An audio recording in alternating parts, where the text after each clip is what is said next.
I'm going to back up a little bit and recover some of this stuff that we talked about very briefly last time. There's not a whole lot to this slide set left, and I think we can get through it tonight. It'll talk about a lot of things we've already covered, like different types of oxygen devices like non-breathing nasal cannula.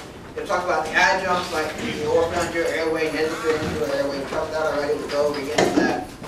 It's also going to talk about the combi tube and the LMA and the tracheal intubation. All right, so common upper airway problems are the tongue.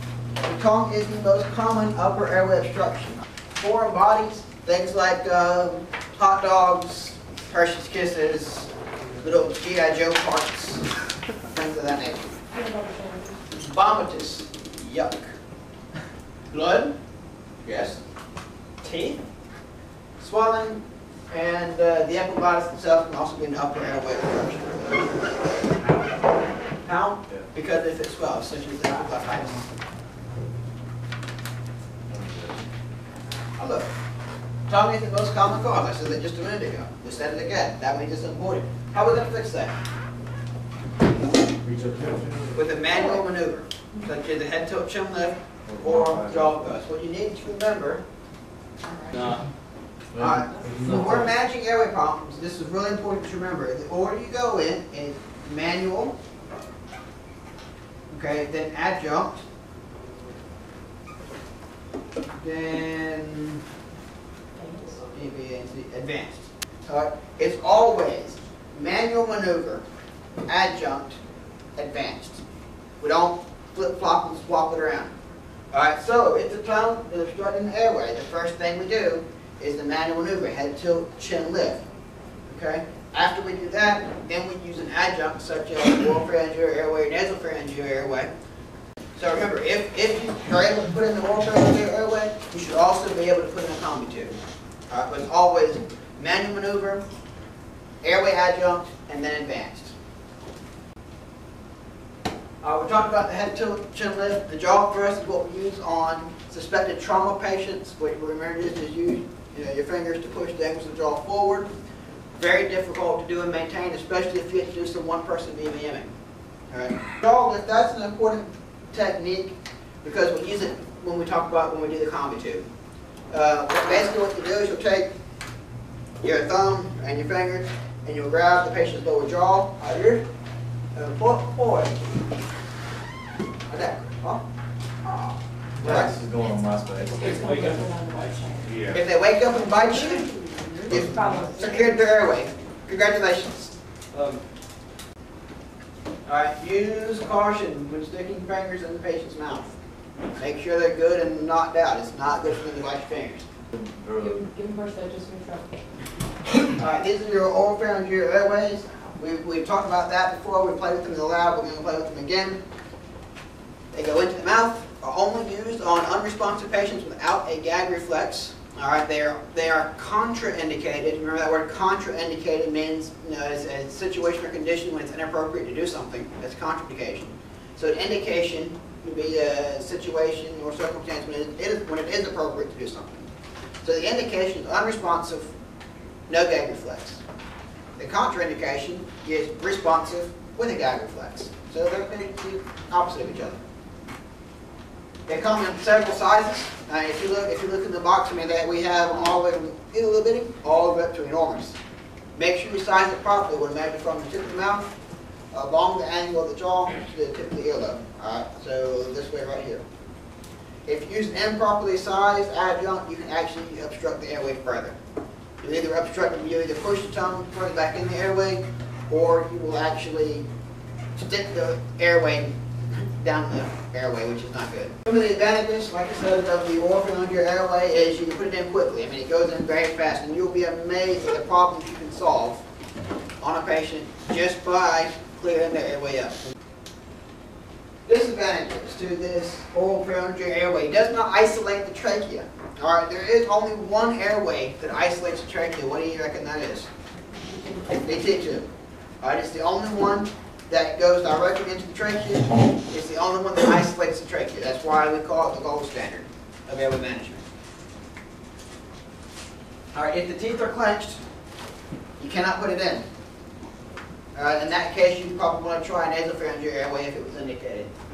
If not done properly, it can obstruct the airway, and it's also easily dislodged. Another contraindication that I didn't talk about earlier was severe maxillofacial injuries. All right, so if their face is all smashed up, and this is all like, you know, instead of all just like mush, don't do that. What else could you not use in that situation? A nasal airway. Why? You messed it up further. You know, so expected head trauma. We talked about this before. You want to measure it from the tip of the mouth along that jaw to the tip of the ear. Insert it, I'll say upside down along the patient's hard palate. When you get about halfway down, give it a little flip, falls right in place. Nothing to it. Alright, the nasopharyngeal airways, the nose hose, I'm going to go on a limb and say it's probably one of the most underused devices that we carry on the trucks. I mean, I don't think it gets used nearly as often as it should. I love them. I will stick that thing in anybody with altered mental status. Altered mental status down, I'm going to shove it up their nose and see what happens. Either A, I'm going to protect their airway, or B, they're going to tell me that, hey, I can protect my own airway, thank you very much. Either way, I'm satisfied. Alright, they come in a couple different shapes and sizes. First thing you have to do is pick the right one. Just measure from the nose, tip of the nostril to the patient's ear. Lubricate it up generously with some KY jelly. Normally on the trucks we carry a little foil patch like mustard. You cannot use mustard to lubricate this. Burn. It would probably burn. I know if they're away. Yeah. We're going to insert it. Generally, we insert it in the right nostril first because it's bigger. Okay. You also notice that the tube is beveled on one end. When you put it in, the bevel goes towards the septum being the middle part of the nose that keeps your nose half apart. Alright? And then you might have to give it a little gentle rotation as it goes in. It should slide in fairly easily. Alright? If you're having to just like cram on to get in there, you're probably making a mistake. Alright? What we need to do is either switch to the other nostril or go with the smaller size. Okay, forward airway obstruction. We all know the universal choking sign. We got the, oh no, I'm choking, right? Just like in the CPR video. Alright. Another way we can tell is stridor. What's stridor? Right, it's a high-pitched wheezing noise heard on what? Inspiration. Right. How are we going to fix that? Stridor? Foreign body airway obstruction. You get there, you get to the guy's house, right? And he was playing with his World of Warcraft action figures. And for some reason he wanted to put one in his mouth and chew the arm off, and now the arm is stuck into his trachea and he's choking on an orphan arm. Okay? Alright, he's like, oh. I mean, he's so messed up he's sounding like a orphan. Alright? Wow.